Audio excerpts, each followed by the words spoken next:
Hi friends, ನಾನು ನಿಮ್ಮ ಶ್ರೀನಾಥ್. ಇವತ್ತಿನ ವಿಡಿಯೋದಲ್ಲಿ ನಾನು ಮೈಸೂರಿನ ಒಬ್ಬ ಆ್ಯಂಬುಲೆನ್ಸ್ ಡ್ರೈವರ್ಗೆ ಕಾಡು ದಾರಿಯಲ್ಲಿ ಎದುರಾದ ರಿಯಲ್ ಗೋಸ್ಟ್ ಎಕ್ಸ್ಪೀರಿಯನ್ಸ್ನ ನಿಮ್ಮ ಜೊತೆ ಶೇರ್ ಮಾಡ್ಕೊಳ್ತಾ ಇದ್ದೀನಿ. ಆ್ಯಂಬುಲೆನ್ಸ್ ಮತ್ತು ಆ್ಯಂಬುಲೆನ್ಸ್ ಡ್ರೈವರ್ ಅಂದರೆ ತಮಾಷೆಯ ಮಾತಲ್ಲ.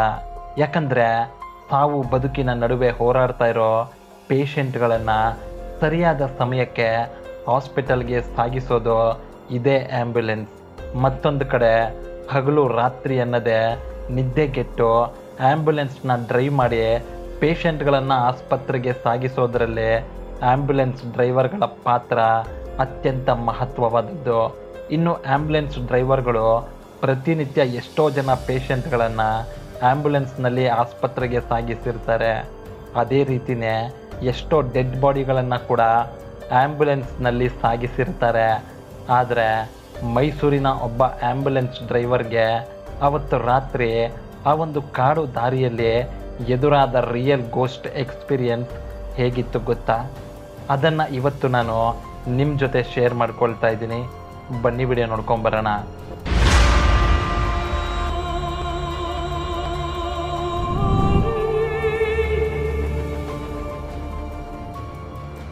ಸೊ ಮೈಸೂರಿನ ಆ ಒಂದು ಕಾಡು ದಾರಿಯಲ್ಲಿ ರಿಯಲ್ ಗೋಸ್ಟ್ ಎಕ್ಸ್ಪೀರಿಯನ್ಸ್ನ ಪಡ್ಕೊಂಡ ಆ ಆ್ಯಂಬುಲೆನ್ಸ್ ಡ್ರೈವರ್ನ ಹೆಸರು ನವೀನ್. ಇನ್ನು ನವೀನ್ಗೆ ಅಂಥ ಒಂದು ರಿಯಲ್ ಗೋಸ್ಟ್ ಎಕ್ಸ್ಪೀರಿಯನ್ಸ್ ಆಗಿದ್ದು 2003ರಲ್ಲಿ. ಸೊ ಅವತ್ತು ನವೀನ್ಗೆ ಸಂಜೆ ಸುಮಾರು 6:30-7 ಗಂಟೆ ಸಮಯದಲ್ಲಿ ತುಂಬ ಸೀರಿಯಸ್ ಆಗಿರೋ ಒಬ್ಬ ಪೇಷಂಟ್ನ ಹಾಸ್ಪಿಟಲ್ಗೆ ಶಿಫ್ಟ್ ಮಾಡಬೇಕು ಅಂತ ಹೇಳಿರ್ತಾರೆ.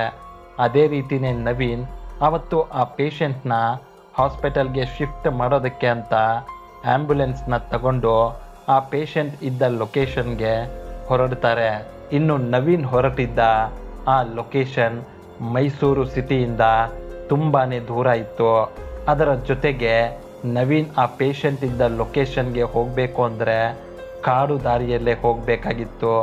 ಈ ರೀತಿ ನವೀನ್ ಸುಮಾರು 7 ಕಿಲೋಮೀಟರ್ ಆ ಕಾಡು ದಾರಿಯಲ್ಲೇ ಹೋದ್ಮೇಲೆ ಅವತ್ತು ರಾತ್ರಿ ಸುಮಾರು 9 ಗಂಟೆಗೆ ಆ ಪೇಷಂಟ್ ಇದ್ದ ಲೊಕೇಶನ್ನ ರೀಚ್ ಆಗ್ತಾರೆ.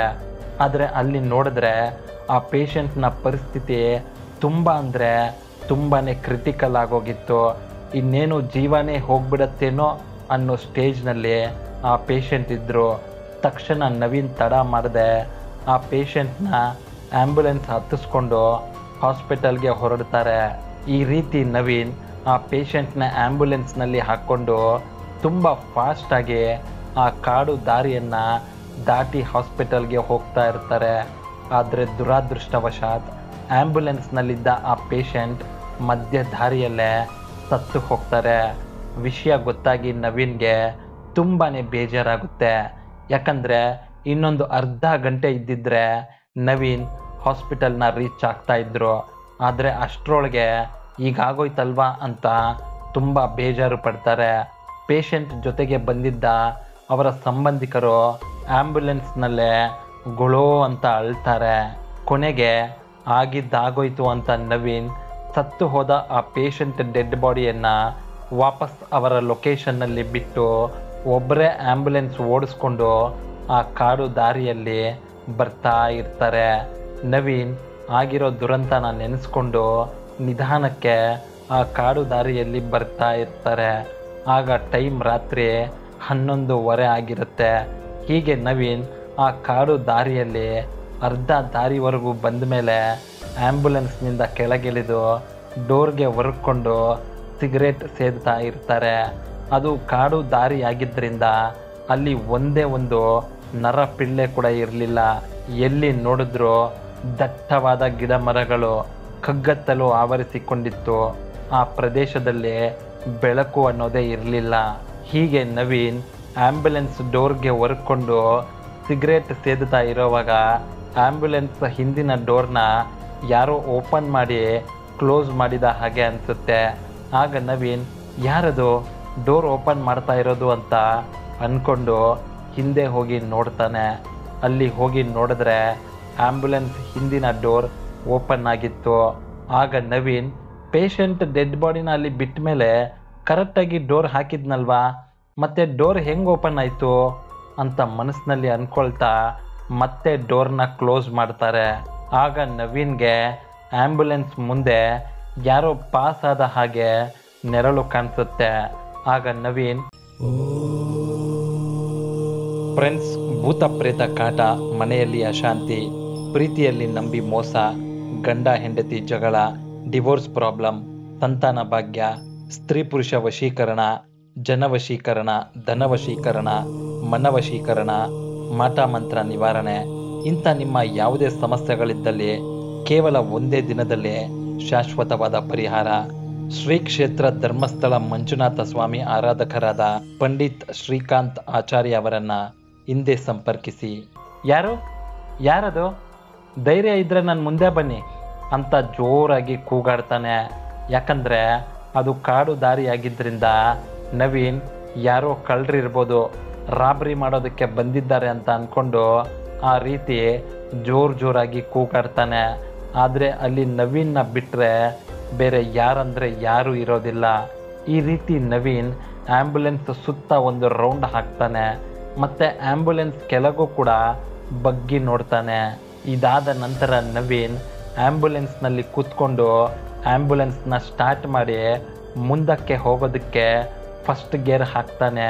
ಇನ್ನೇನು ಆ್ಯಂಬುಲೆನ್ಸ್ನ ಮೂವ್ ಮಾಡಬೇಕು ಅನ್ನೋ ಟೈಮ್ಗೆ ನವೀನ್ಗೆ ಒಂದಷ್ಟು ದೂರದಲ್ಲಿ ಯಾರೋ ಬೆಂಕಿ ಹಚ್ಚಿ ಅದರ ಸುತ್ತ ಕೈಯನ್ನು ಮೇಲಕ್ಕೆತ್ಕೊಂಡು ಕುಣಿತಾ ಇರೋ ಥರ ಕಾಣಿಸುತ್ತೆ.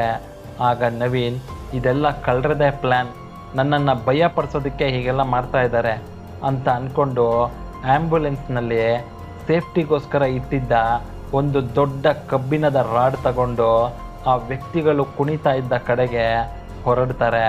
ಆದರೆ ನವೀನ್ ಆ ಬೆಂಕಿ ಹತ್ರಕ್ಕೆ ಹೋಗ್ತಾ ಇದ್ದ ಹಾಗೆ ಆ ಬೆಂಕಿಯ ಬೆಳಕು ಸ್ವಲ್ಪನೇ ಕಡಿಮೆ ಆಗ್ತಾ ಬರುತ್ತೆ. ಈ ರೀತಿ ನವೀನ್ ಆ ಬೆಂಕಿಯ ಹತ್ತಿರಕ್ಕೆ ಹೋಗೋ ಅಷ್ಟರಲ್ಲೇ ಆ ಬೆಂಕಿ ಪೂರ್ತಿಯಾಗಿ ಆರೋಗುತ್ತೆ. ಆಗ ನವೀನ್, ಏನಿದು, ಈ ಜಾಗದಲ್ಲಿ ಏನೇನೋ ಆಗ್ತಾ ಇದೆ, ಹತ್ರ ಬರ್ತಿದ್ದಂಗೆ ಬೆಂಕಿನೇ ಆರೋಯ್ತು, ಹೋಗಲಿ, ಇಲ್ಲಿ ಕೈ ಮೇಲಕ್ಕೆತ್ಕೊಂಡು ಕುಣಿತಾ ಇದ್ದವರೆಲ್ಲ ಎಲ್ಲೋದ್ರು, ಎಲ್ಲ ವಿಚಿತ್ರವಾಗಿದೆ, ಇಲ್ಲಿರೋದು ಬೇಡ, ಫಸ್ಟ್ ಈ ಜಾಗ ಬಿಡಬೇಕು ಅಂತ ಮನಸ್ಸಿನಲ್ಲಿ ಅಂದ್ಕೊಂಡು ಅವರ ಆ್ಯಂಬುಲೆನ್ಸ್ ಇದ್ದ ಕಡೆಗೆ ವಾಪಸ್ ಹೊರಡ್ತಾರೆ. ಆದರೆ ಅಲ್ಲಿ ಹೋಗಿ ನೋಡಿದ್ರೆ ನವೀನ್ ಭಯದಲ್ಲಿ ಬೆಂದು ಹೋಗ್ತಾನೆ. ಯಾಕಂದರೆ ನವೀನ್ ಪಾರ್ಕ್ ಮಾಡಿದ್ದ ಜಾಗದಲ್ಲಿ ಆ್ಯಂಬುಲೆನ್ಸ್ ಇರಲಿಲ್ಲ. ಆ ಜಾಗದಿಂದ ಆ್ಯಂಬುಲೆನ್ಸ್ ಒಂದು 100 ಮೀಟರ್ ದೂರದಲ್ಲಿ ಪಾರ್ಕ್ ಆಗಿತ್ತು. ಆಗ ನವೀನ್, ಅಯ್ಯೋ ದೇವ್ರೆ, ಏನಪ್ಪ ಆಗ್ತಾ ಇದೆ ಇಲ್ಲಿದ್ದಿದ್ದ ಆ್ಯಂಬುಲೆನ್ಸ್ ಅಲ್ಲಿಗೆ ಹೆಂಗಪ್ಪ ಹೋಯ್ತು ಅಂತ ಭಯದಿಂದ ಆ್ಯಂಬುಲೆನ್ಸ್ ಹತ್ತಿರಕ್ಕೆ ಓಡೋಗ್ತಾರೆ. ತಕ್ಷಣ ನವೀನ್ ಆ್ಯಂಬುಲೆನ್ಸ್ನ ಸ್ಟಾರ್ಟ್ ಮಾಡಿ ಅಲ್ಲಿಂದ ಹೊರಡ್ತಾರೆ.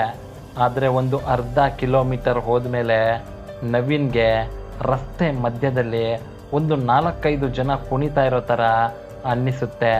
ಆದರೆ ಆ ದೃಶ್ಯ ನವೀನ್ಗೆ ಸ್ಪಷ್ಟವಾಗಿ ಕಾಣಿಸ್ತಾ ಇರಲಿಲ್ಲ.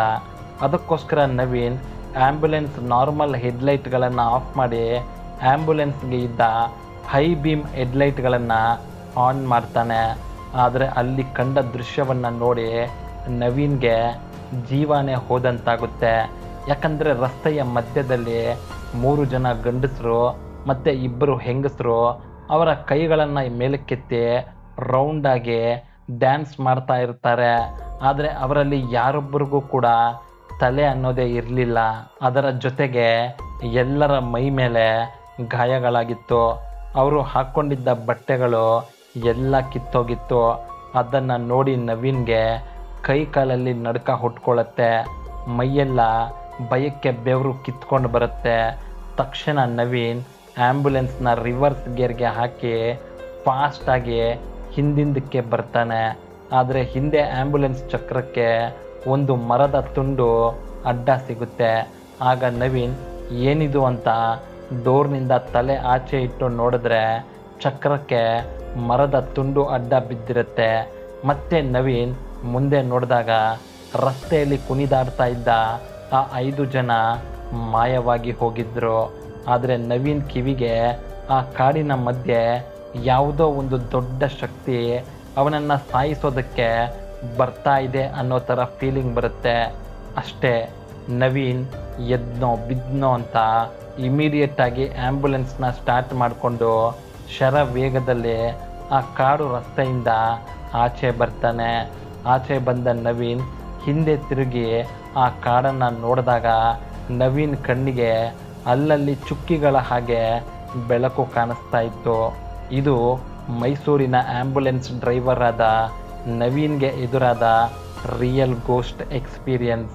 ನಿಮ್ಗೇನಾದರೂ ಇದೇ ರೀತಿ ಎಕ್ಸ್ಪೀರಿಯನ್ಸ್ ಆಗಿದ್ದರೆ ಅದನ್ನು ನೀವು ನನ್ನ ಜೊತೆ ಶೇರ್ ಮಾಡ್ಕೊಳ್ಬಹುದು. ನಿಮ್ಮ ಸ್ಟೋರಿನ ನಾನು ಈ ನಿಮ್ಮ ಚಾನಲ್ನಲ್ಲಿ ಎಲ್ಲರ ಜೊತೆ ಶೇರ್ ಮಾಡ್ಕೋತೀನಿ. ಸೊ ಫ್ರೆಂಡ್ಸ್, ಇದು ಇವತ್ತಿನ ರಿಯಲ್ ಹಾರರ್ ಸ್ಟೋರಿಯಾಗಿತ್ತು.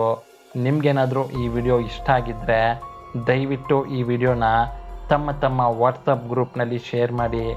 ಮತ್ತೊಂದು ಇಂಟ್ರೆಸ್ಟಿಂಗ್ ಮತ್ತು ಮಿಸ್ಟೀರಿಯಸ್ ಮತ್ತು ಹಾರರ್ ಸ್ಟೋರಿಯೊಂದಿಗೆ ನಿಮ್ಮನ್ನು ಮುಂದಿನ ವಿಡಿಯೋದಲ್ಲಿ ಭೇಟಿ ಮಾಡ್ತೀನಿ. ವಿಡಿಯೋ ನೋಡಿದ್ದಕ್ಕೆ ಧನ್ಯವಾದಗಳು.